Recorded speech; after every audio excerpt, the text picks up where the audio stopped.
Alright, so I just finished up a brew day. I've emptied my kettle, the grain basket, all of the lines, dumped all of the remaining wort out of the pump and the chiller, and I rinsed it, hooked it back up, filled the kettle back up with water, and now I'm going to clean this brewing system.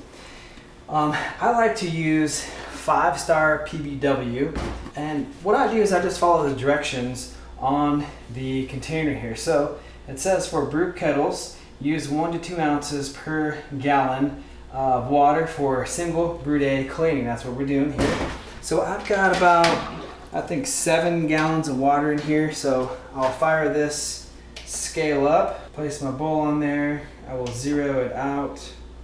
All right, and then we'll just add the PBW in here. I try and stand back when I do this, and I shouldn't have not poured it so aggressively. This stuff is pretty aggressive cleaner. Just the dust alone that it creates kind of burns my nose a little bit. So I'm just going to dump it right into my brew kettle. And then you see my bowl is a little wet. I've got some in the bottom there. So I'll just kind of dip this in here and rinse it out. So this stuff actually works better as it gets warmer. So what I'm going to do is turn my controller on. So I'm going to change the set value on this here to 130, and then I'll just turn my element on, and now we're heating. Despite the fact that we use multiple grain baskets and hot baskets and a bazooka screen, you still see some gunk and chunks and stuff getting caught, especially in the chiller. And what we've noticed is that if you do a regular cleaning after every brew day, you keep this thing nice and clean. You want to keep everything that you're brewing with as absolutely as clean as possible, because any sort of gunk or leftover hop debris or whatever that gets stuck in there is a medium for bacteria to latch onto and grow and potentially ruin a brew day.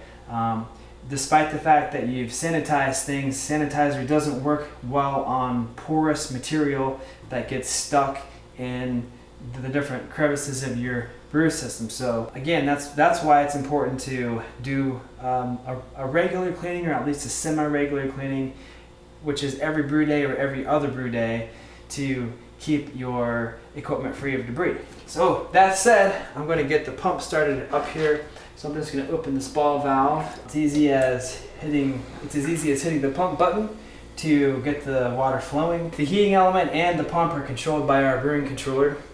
So there we go. And I'm just going to let this do its thing for an hour. I'll come back. I will dump the PBW out. I will add fresh water. A pretty liberal amount of fresh water, probably 5 or so gallons. Directions on the website actually say that you're supposed to replace the PBW water with an equivalent amount of fresh water at the same temperature. I'll heat it back up to 130. I'll circulate that, and then I'll dump it all out, and it's good. One additional step you could take is, once you're done with that, you could throw some Star San in here and circulate the Star San, which will then sanitize everything. Thanks for watching. Check out our website, clawhammersupply.com. See ya.